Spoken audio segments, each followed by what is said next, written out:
There was one other scene that annoyed me so much. This was actually okay. At some point, I was like, "Girl, it's clear. It's clear to me. It's clear to all the other readers. It's clear to everyone in this world except you that there's literally no problem, and you're just making one up now. Just let it go. Literally, just let it go." And this was actually just her saying, "You know what? Pause.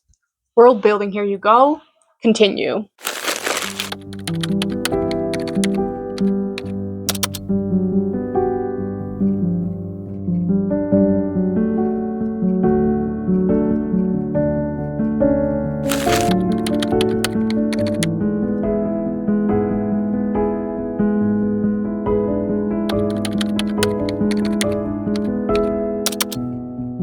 Hello, fellow book lovers. Welcome back to my YouTube channel. My name is Eline if you're new here, and thank you so much for clicking on my video. Let's talk about the books that I DNF'd in 2025. Obviously, I'm going to talk about all the books I read in 2025, but I'm keeping that for the actual end of the year since I am still reading more books. But I thought DNFs was something I could talk about now since I think the chances of me DNFing another book are, first of all, not very high. And if I do end up DNFing another book and it's not in this video, it's honestly not that big of a deal. I feel like what I'm going to say next is such a no-brainer, but I will say it anyway, just in case, I guess.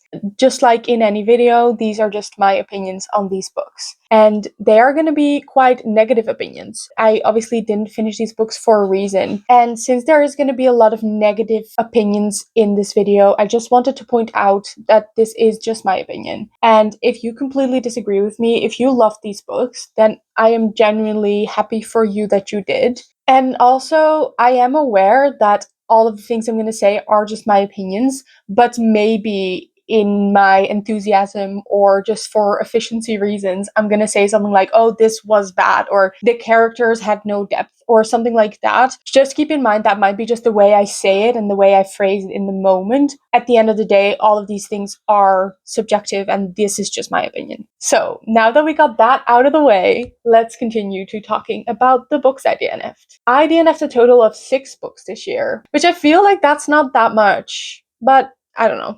The first book that I DNF'd is My Dark Romeo by Parker S. Huntington and L.J. Shen. This is the only book that I'm going to be talking about today that I actually own physically, because most of these books I started on my e-reader and then I didn't like them, so obviously I didn't buy them. I got to page 166, and the thing is, I didn't know this was a dark romance, which, looking back at it now, I guess I could have known. It is called My Dark Romeo, but also I feel like the word dark is prominent enough in the English language that it can be used for book titles that aren't within the genre dark romance, if you know what I mean. It's just, there are no skulls on the cover. There are no skulls on the cover, and I thought all dark romances had skulls on the cover. Obviously, I didn't think all of them had skulls specifically, but what I mean to say is that I feel like this cover isn't really giving dark vibes with the light pink background and the bright pink letters. And if I read the synopsis now, I do think I can see that it is a dark romance. I will read the synopsis to you actually. Some Romeos deserve to die. Okay, see, that's dark. It was supposed to be a harmless kiss at a lavish debutante ball, a clandestine moment with a handsome stranger. But unlike his namesake, my Romeo isn't driven by love. He is fueled by revenge. To him, I'm a chess piece, leverage, his rival's betrothed. To me, he is a man deserving of poison, a dark prince I refuse to marry. He thinks I will accept my fate, while I plan to rewrite it. And in my story, Juliet doesn't die, but Romeo, he perishes. And if I read this now, I think, yeah, okay, that's clearly giving dark vibes. But I thought it was going to be more of an enemies to lovers sort of situation where they hate each other, then they slowly start to get to know each other, grow fond of each other, fall in love with each other, and then they get married, because it does say something about marriage. But that is not the case. They actually get married, or not married, they get engaged in like chapter 2, and she still very, very much hates him at that point. And so basically she is forced, like actually forced into a engagement by this man Romeo and her father, into an engagement that she doesn't want to be in. That just didn't sit well with me. And he is a complete asshole to her, like actually very bad. I will give one example. I don't think it gives too much away because it is a little thing and it's just an example of how he treats her. Okay, so he goes to her house. She still lives with her parents, and he goes to her house to pick her up to come live with him, and she doesn't want to go, but her father and Romeo force her to go. So that's already quite bad. He tells her, okay, we're leaving in 3 hours. And she kind of just throws a bit of a fit, which fair, because she doesn't want to go. And then he says, oh yeah, the plane's leaving in 40 minutes. We're leaving now. And then she's like, okay, let me just grab some stuff. And he's like, no, you had time to grab your stuff. You didn't. Sucks for you. We're leaving now. And then she tries to put on her shoes and he won't let her. He literally won't let her put on shoes. He's like, no, the cab's here. No time anymore. Which is just absolutely ridiculous. And that just gave me the ick. That actually gave me the ick so bad. And another thing is I also was not ready for how much spice is in this book. Nowhere on the cover or the synopsis of this book does it warn you how spicy this is going to be. It mentions a kiss. That's it. And this is actually unhinged levels of spice. Not spice scenes per se, but the characters' thoughts are very, very unhinged, spicy. And I don't even want to give you an example. It's that bad. That was the first book, My Dark Romeo. The second book that I DNF'd was Ward D by Frida McFadden. I got to 53% of this book. Basically, the premise of this book is our main character is a med student and she is doing her psychiatry internship.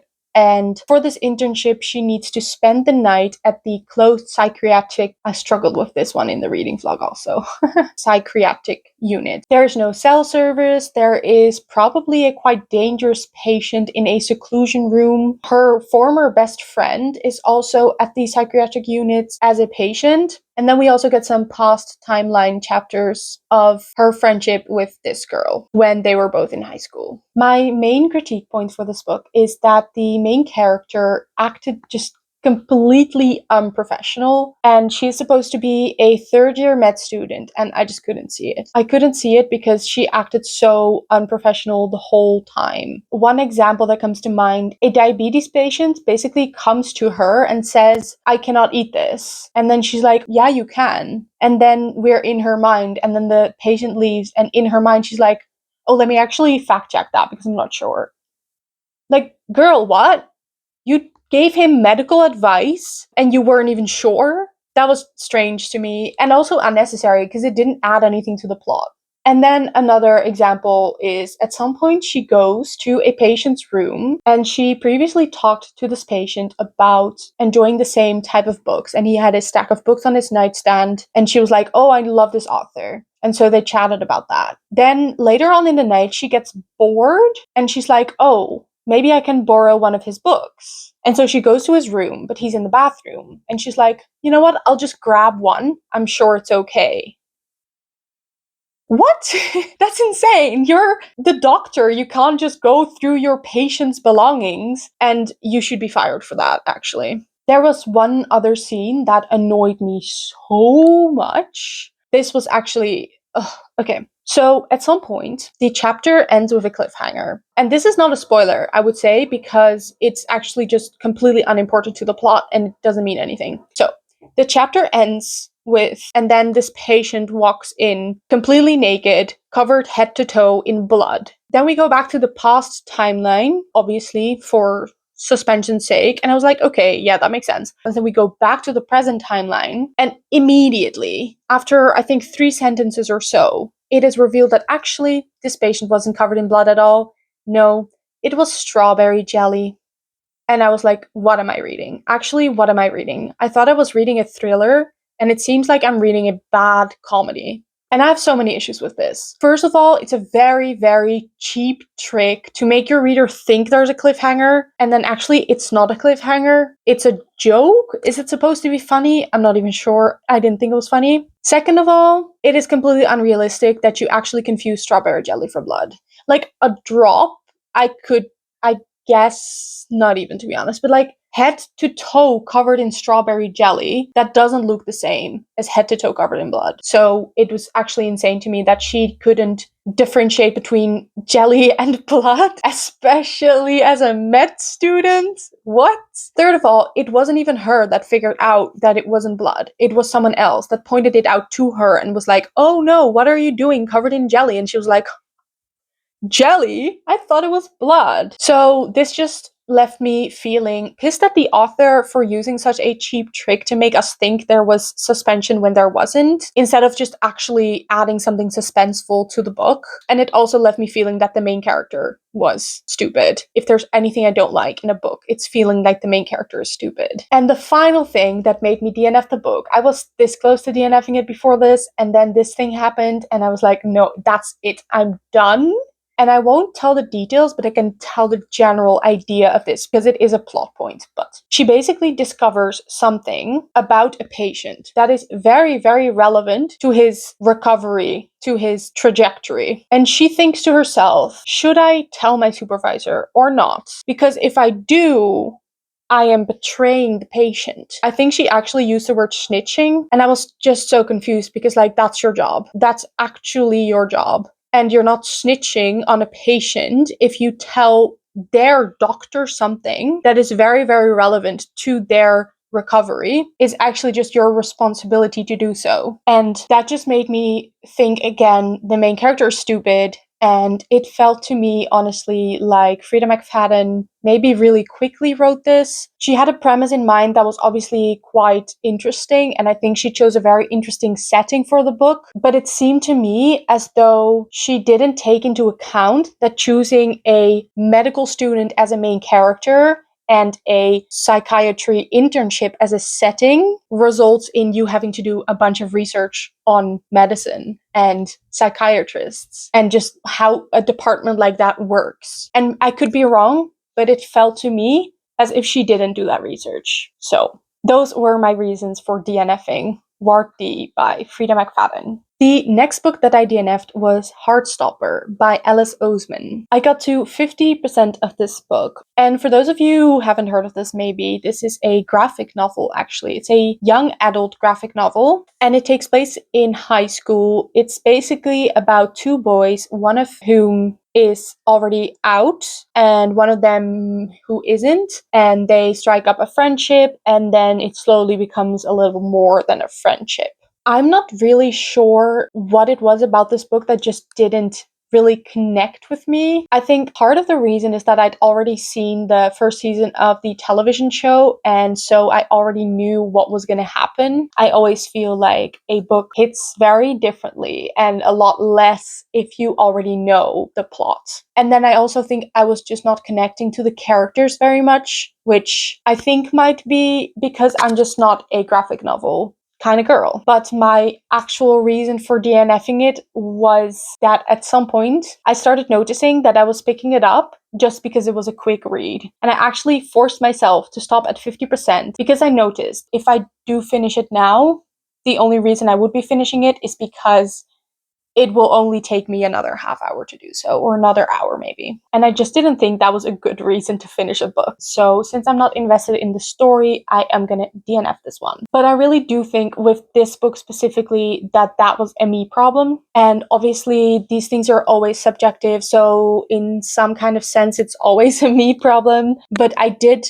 with other books have actual problems with the plot or the characters or the structure of the story or certain things. Whereas with this book, it was really just me. So that's why I DNF'd Heartstopper. The next book that I DNF'd was A Fellowship of Bakers and Magic. This was a book that I was extremely excited for. I had been wanting to really get into cozy fantasy for a while, and this was the first one in that genre that I picked up. The premise sounded so promising. It was marketed to me as a cozy fantasy that's reminiscent of the Great British Bake Off, but in a fantasy setting. And actually, the first few chapters, I really, really loved the book. It was exactly what was promised. It was cute. There was a lot of baking. There was a lot of describing of baked goods and ingredients and a fantasy setting and like different magical creatures. So that was all perfect. But then it quickly went downhill because I didn't like the characters and I didn't like the plot as well.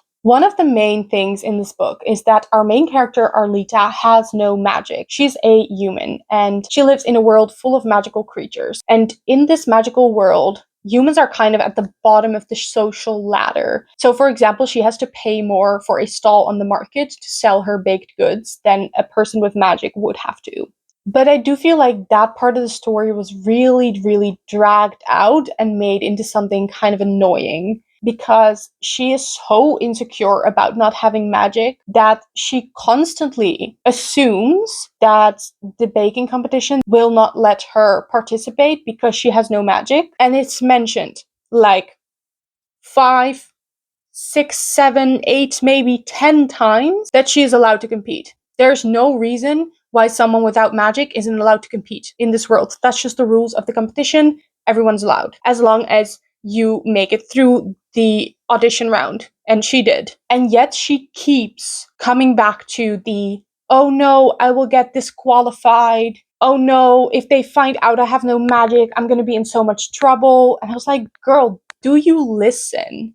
Do you listen? And this is kind of the same thing I had with Ward D, where I felt like the character was just kind of stupid because at some point I was like, girl, it's clear. It's clear to me, it's clear to all the other readers, it's clear to everyone in this world except you that there's literally no problem and you're just making one up now. Just let it go. Literally just let it go. And this was kind of a general point of critique for me. I felt like she just made a lot of assumptions. And that is one of my biggest pet peeves in books, I think, when characters make a lot of assumptions. Another point where that really came back was with the romance subplot. There is quite a heavy subplot of romance in this book. So basically what happens is he acts very nice to her. He tries to help her in multiple situations and he's just very kind to her. And to me, I was like, oh, what a nice guy. But Arlita thinks, oh no, something's going on. And so she constantly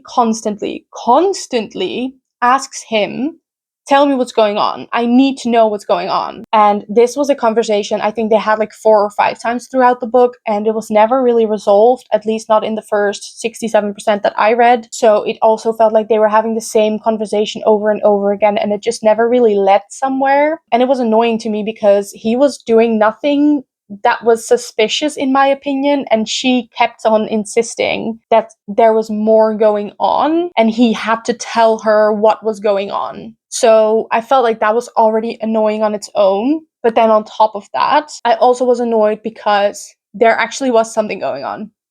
And I felt like she just wasn't supposed to know that yet. Her reasoning for thinking something was going on was, he's being so nice to me and that makes no sense, so there must be more going on. And I felt like that reasoning made no sense. But actually, yeah, there was something going on and he was holding something back. And I felt like the author didn't really put herself in the shoes of Arlita properly to see how she was supposed to already know what happens on later. So there was a reveal coming later in the book, and to create conflict, I guess, or to create tension, Arlita quickly catches on that there is going to be a reveal, but she doesn't know what it is going to be. And I felt like that's just so weird because in her shoes, she isn't supposed to know that this reveal is coming. And then another big thing for me, there were 2 pieces of information, one revealed in chapter 2 or something like that,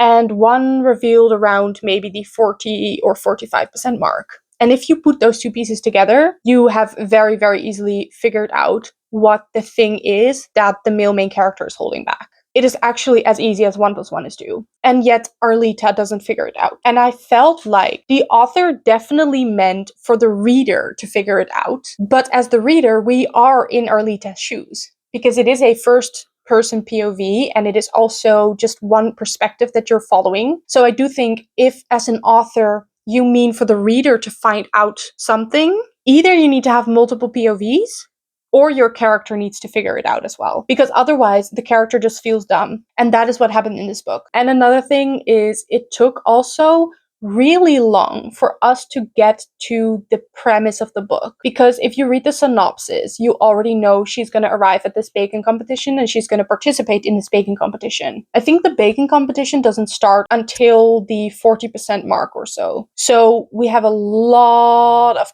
conflicts surrounding the question, is she gonna arrive on time? We already know she's gonna arrive on time. So it's fun, sure, to add a little conflict, because otherwise maybe the start of the book is just not that interesting. I get it. But I think there was a total of maybe 10 minor problems that had to be resolved before she arrived at the competition. And I felt like that was just way too much, because it was not actually that suspenseful, because we already knew from the synopsis that she was going to participate anyway. So those were all the reasons that I DNF'd A Fellowship of Bakers and Magic. Actually, there's one other thing, but I cannot fully take credit for this, because I actually read it in someone else's Goodreads review, but I did think it was a very, very good point, which is that there's constantly drama being made around the fact that Arlita doesn't have magic and she's participating in a magical competition, but then actually no one uses magic in the competition. They're all magical creatures, but they are not using magic in the competition. And that was just a very weird combo with the fact that Arlita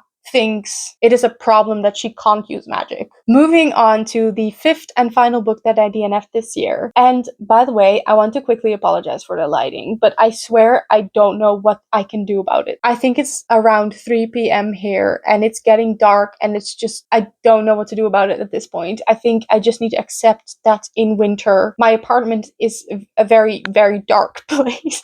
And I'm so sorry. Maybe I'll get like a ring light at some point and see if that works. But for now, I don't have that. So this is what we have to deal with. Anyway, the fifth and final book that I DNF'd in 2025 was This Woven Kingdom by Tahara Mafi. I got about 4 chapters into this book. I have 2 main complaints about this book. My first complaint was that we had chapter 1 and 2 where we were following our main character, and then we had chapter 3, and suddenly it was not following our character, it was just someone telling us about the history of their world. And first of all, I thought that was a very odd way to put world building into a book. I just feel like, I guess you could make it a prologue, but generally I think it's just nicer if it is told to us through the story and within the story. And this was actually just her saying, you know what, pause, world building, here you go, continue.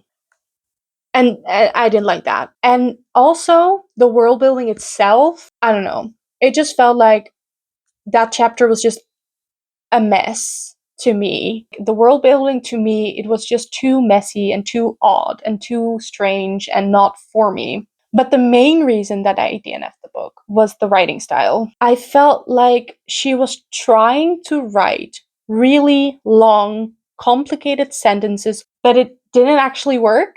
It felt like she was forcing her writing style to be more complex than it really is. I said this also in my November reading wrap-up, because that's when I DNF'd this book. And I just feel like there is actually no better way to say this. I spoke about this book with my boyfriend, and I read a few sentences to him, and he said the most accurate thing, which is, it feels like she told ChatGPT, can you make this more complicated? That is exactly what it felt like. And I'm not necessarily against complex, not at all. I also read Babel, for example, also in the month of November. That was complex, and that was good. But I thought the complexity in that book made sense, and in this book, it just felt like it was complex only for the purpose of being complex. Its complexity didn't serve a further purpose. It just was there to make her sound smarter. But what it actually accomplished was that the book was really difficult to get through. The sentences actually also just weren't flowing. I felt like this book just hadn't been edited maybe or something, which it probably has, and so that's maybe a really harsh thing to say, and I apologize for that, but it just felt like the sentences were not flowing properly. And another issue I had was also the interpunction. I felt like there were commas where there shouldn't have been commas. There were commas missing where there should have been commas. There were periods where there shouldn't have been, and commas where there should have been periods, and all these sort of interpunction problems. And this was just the first 4 chapters, but this was so obvious to me and so bothersome to me. The sentences were too long, but also not just long in the sense that, okay, well, you could have rephrased it and made it 2 sentences. No, sometimes sometimes it genuinely felt like it was two sentences and there should have been a period, but there was a comma instead, making two sentences into one long sentence, but it wasn't actually even grammarly correct. That was definitely my main issue with this book, and the reason that I could not endure it any longer than 4 chapters, unfortunately.